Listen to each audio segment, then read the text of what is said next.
இவருக்கும் வணக்கம். மேசராசினியர்களுக்கு அடுத்த 365 நாட்களுக்குள், அதாவது 15/4/2024 முதல் 15/4/2025 ஆண்டு வரை பண மழை கொட்ட போவது உறுதிங்க. அந்த அளவிற்கு எண்ணற்ற நன்மைகள் உங்களுடைய வாழ்வில் ஏற்பட இருக்குது இந்த குரு பயிற்சியின் காரணமாக. மேலும் என்ன மாதிரியான நன்மைகள் எல்லாம் ஏற்பட இருக்கு, கிரக நிலைகளின் ரீதியாக அமையிருக்கும் சாதகங்கள் என்ன, பாதகங்கள் என்ன மாதிரியான முன்னேற்றங்கள் எல்லாம் உங்களுடைய வாழ்வில் ஏற்பட இருக்கு என்பது குறித்தான முழுமையான பதிவு தான் இந்த வீடியோல நம்ம விரிவா பார்க்க போகிறோம். அதற்கு முன்னாடி குரு பகவானை பற்றி சற்று விரிவாக தெரிந்து கொள்வோம். குரு ஒரு ராசியில் 12 மாதங்கள் பயணம் செய்வாரு. சில நேரங்களில் அதிசாரமாகவும் பின்னர் வக்ரகதியிலும் பயணம் செய்வாரு. குருவினுடைய சஞ்சாரம் பார்வையால் சிலருக்கு அதிர்ஷ்டம் தேடி வரும், திருமணம் சுபகாரியம் நடைபெறும், நல்ல வேலை கிடைக்கும், சிலருக்கு புத்திர பாக்கியம் கிடைக்கும். அது மட்டுமில்லாமல் குரு பகவானை பொறுத்த வரைக்கும் ஜோதிடத்தில் குரு அதிர்ஷ்டத்திற்கான கிரகம் என்பார்கள். நல்ல அதிர்ஷ்டம், ஆரோக்கியம் மற்றும் நிறைந்த செல்வம் ஆகியவற்றை நிறைவாக தரக்கூடியவர். ஒருவருடைய ஜனன கால ஜாதகத்தில் குரு வலுவாக இருப்பின் அந்த நபருக்கு எந்த ஒரு கடின நிலையில் குருவினுடைய அற்புத பலனால் நிலையான பலன்களை தான் பெறுவார்கள் என்பது ஜாதகப்படியான விதி. சுப காரியங்களுக்கு முகூர்த்த நிர்ணயம் செய்யும் போது குரு பலம் பார்த்தது நாள் நிச்சயம் செய்வது வழக்கம். அந்த குரு பலம் எந்த அடிப்படையில் நிர்ணயிக்கப்படுகிறது என்பதை நாம் தெரிந்து கொள்வோம். குரு பலத்தை பொறுத்த வரைக்கும் ஒரு கிரகம் எந்தெந்த வீடுகளுக்கு தன்னுடைய அருள்களை தருகிறதோ அந்த வீடு அந்த கிரகத்திற்கு பலம் வாய்ந்த இடமாகும். இதன் அடிப்படையிலேயே கோச்சார பலன்கள் கணிக்கப்படுகின்றன. இதன்படி கோச்சார குரு ஜென்மச்சந்திரன் நின்ற வீட்டிலிருந்து 2, 5, 7, 9, 11 இடங்களில் சஞ்சரிக்கும் போது கோச்சார குருபலம் வாய்ந்தவராக இருப்பார். இதையே குருபலம் என குறிக்கப்படுகிறது. அதே போல ஜனன ஜாதகத்தில் குரு பகவான் பலவீனமாக இருந்தால் ஞாபக மறதி, காதுகளில் பாதிப்பு, குடல் புண், பூச்சிகளால் பாதிப்பு, பெரியோர்களுடைய சாபம், கோவிலில் பிரச்சனையில் ஈடுபடுவது, வறுமை போன்றவற்றால் உடல்நிலை பாதிப்பு உண்டாகும். தான் இருக்கும் இடத்திலிருந்து 5, 7, 9 ஆகிய இடங்களை குரு பகவான் பார்வை செய்கிறார். குரு நின்ற வீட்டில் அதிக நற்பலன்களை கொடுப்பதில்லை என்றாலும் பார்வை செய்யும் இடங்கள் ஏற்றம் பெறுகிறது. குரு பார்க்க கோடி புண்ணியம் என்பது ஆன்றோர் வாக்கு. எத்தகைய தோஷம் இருந்தாலும் குரு பார்த்தால் விலகிவிடும் என்பதுதான் இதன் ஐதீகமாக அமைந்துள்ளது. குரு உச்சம் பெற்று கடகராசியில் சஞ்சரிக்கும் போது 12 வருடத்திற்கு ஒரு முறை பூக்கும் குறிஞ்சி பூ பூக்கிறது. சிம்மத்தில் சஞ்சரிக்கும் போது மாசி மகாமகம் கொண்டாடப்படுகிறது. கும்பராசியில் சஞ்சரிக்கும் போது கும்பமேளா கொண்டாடப்படுகிறது. குரு பகவான் எப்போது வந்தால் என்ன மாதிரியான பலன்கள் எல்லாம் கிடைக்கும் என்று பார்க்கும்போது குரு திசை ஒருவருக்கு நடைபெற்றால் ராஜாவின் திசை நடப்பதாக கூறுவார்கள். வலுப்பெற்று அமர்ந்த குரு திசை ஒருவருக்கு இளமையில் நடைபெற்றால் அவர் கல்வியில் சாதனை மேல் சாதனை செய்வர். திருமண வயதில் நடைபெற்றால் சிறப்பான மன வாழ்க்கை, தொழில் ரீதியான மேன்மை, பொருளாதார உயர்வு ஏற்படும். இறுதி காலத்தில் நடைபெற்றால் புத்திரர்களால் உயர்வு, சமுதாயத்தில் பெயர் புகழ் உண்டாகும். வளமிழந்து அமைய பெற்ற கிரகங்களின் மீது குரு பார்வை இருந்தால் அவற்றின் தோஷங்கள் விலகி பலமுள்ளதாக மாறிவிடும். குரு தனித்திருப்பது நல்லதல்ல.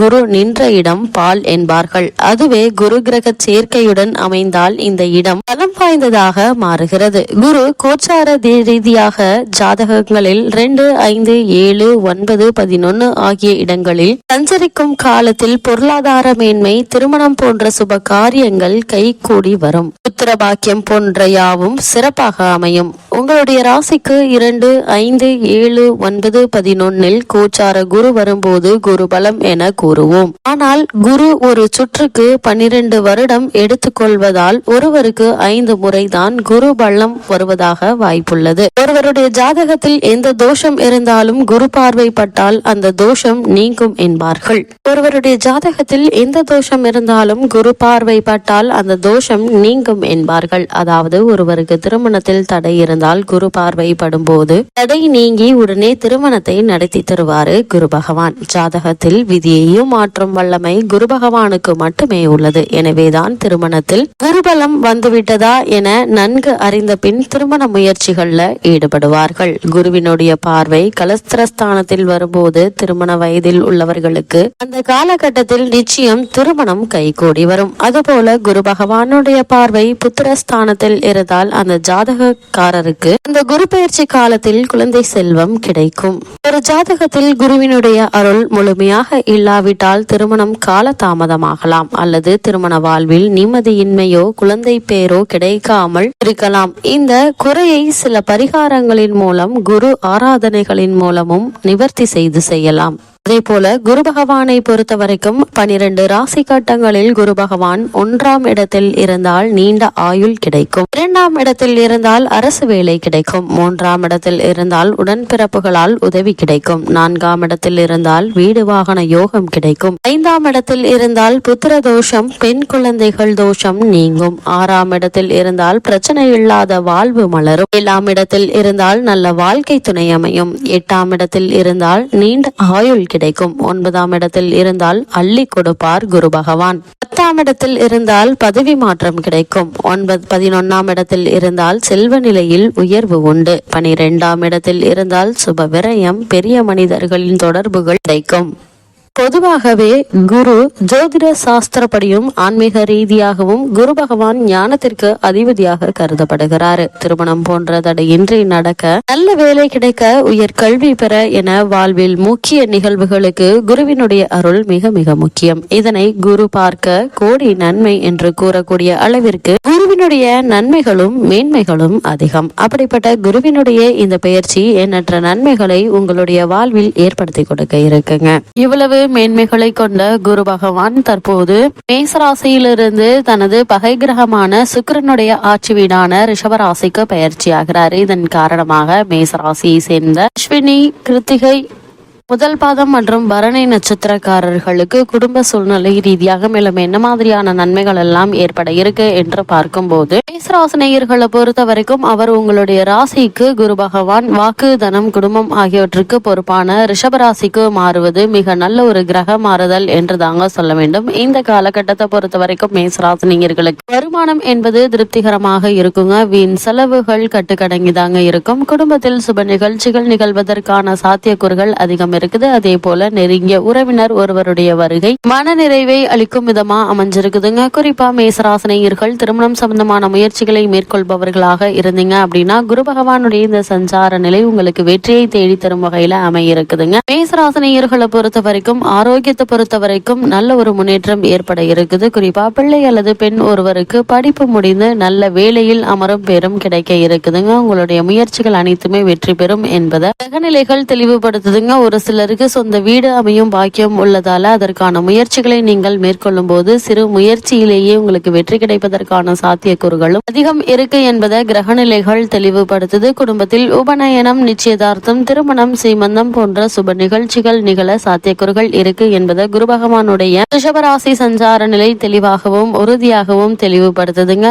மேசராசி சேர்ந்த உத்தியோகஸ்தர்களுக்கு மிகவும் அனுகூலமான பலன்களை அளிக்கக்கூடிய ஒரு கிரக சஞ்சாரமா தான் இந்த குரு பகவானுடைய ரிஷபராசி சஞ்சாரம் அமைஞ்சிருக்குதுங்க. பலருக்கு பதவி உயர்வு, ஊதிய உயர்வு காத்திருக்குதுங்க. வேலைக்கு முயற்சித்து வரும் மேசராசியினருக்கு மனதிற்கு திருப்தி அளிக்கக்கூடிய வேலை கிடைக்க இருக்குதுங்க. வெளிநாடு சென்று வேலை பார்க்க வேண்டும் என்ற விருப்பம் இருந்துச்சு அப்படின்னா அதற்கான முயற்சிகளை இப்போது நீங்க மேற்கொள்ளலாங்க. சிறு முயற்சியிலேயே வெளிநாட்டில் நல்ல ஒரு நிறுவனத்தில் நல்ல ஒரு ஊதியத்துடன் கூடிய வேலை கிடைக்க இருக்குது. வேலை மாற்றத்திற்கான முயற்சிகளை நீங்கள் மேற்கொள்பவர்களாக இருந்தீங்க அப்படின்னா அந்த முயற்சிகளை நீங்கள் மேற்கொள்ளும் போது நல்ல ஒரு முன்னேற்றம் கிடைப்பதற்கான சாத்தியக்கூறுகள் அதிகம் இருக்கு என்பதை கிரகநிலைகள் தெளிவுபடுத்துதுங்க. மேசராசி சேர்ந்த தொழில் மற்றும் வியாபாரம் செய்பவர்களை பொறுத்த வரைக்கும் தனஸ்தானத்தில் உங்களுடைய ராசிநாதன் அமர்ந்திருப்பதால வியாபாரத்தில் நல்ல ஒரு முன்னேற்றம் ஏற்பட இருக்குதுங்க. உற்பத்தியை அதிகரிப்பதற்கு அனுகூலமாக அமைஞ்சிருக்குதுங்க. கிரகநிலைகள் ஒரு சிலர் தொழில் சம்பந்தமாக வெளிநாடு சென்று வரும் சாத்தியக்கூறுகள் இருப்பதையும் குரு பகவானுடைய மேசராசி சஞ்சாரம் உறுதி செய்து ஏற்றுமதி துறையினருக்கு அவர்களே எதிர்பாராத அளவிற்கு வெளிநாட்டு ஆர்டர்கள் கிடைக்க இருக்குதுங்க. குறிப்பிட்ட காலத்திற்குள் சரக்குகளை அனுப்பி வைக்க முயற்சி செய்யுங்க. இது மேசராசினரை பொறுத்த வரைக்கும் அடுத்தடுத்து ஏற்படக்கூடிய பல தொழில் முன்னேற்றங்களுக்கு இடையூறு ஏற்படக்கூடாது என்பதற்காகவே கூறப்படுதுங்க. அதே போல மேசராசியை சேர்ந்த மாணவ மாணவியரை பொறுத்த வரைக்கும் மாணவ மாணவியருக்கு குரு பகவானுடைய இதயத்தில் என்றுமே ஒரு தனி இடம் உண்டுங்க. கோல்சாரத்தில் அவர் மேசராசியில் சிறந்த சுபபலன் பெற்று சஞ்சரிப்பதால மேசராசி மாணவ மாணவிகளுக்கு கிரகிப்பு திறனும் நினைவாற்றலும் கொண்டு திகழ இருக்கீங்க. குருவினுடைய இந்த ரிஷபராசி சஞ்சார நிலை உயர்கல்விக்கு எண்ணற்ற நன்மைகளை உங்களுக்கு ஏற்படுத்தி கொடுக்க இருக்குதுங்க. மேசராசினியர்களுக்கு கிரக நிலைகளின் ரீதியாக கூறப்படும் பரிகாரம் என்ன என்று பார்க்கும்போது திருச்சியை அடுத்த குணசீலம் திருத்தல தரிசனம் மிகவும் சக்தி வாய்ந்த ஒரு பரிகாரமா அமையுதுங்க மேசராசினியர்களுக்கு.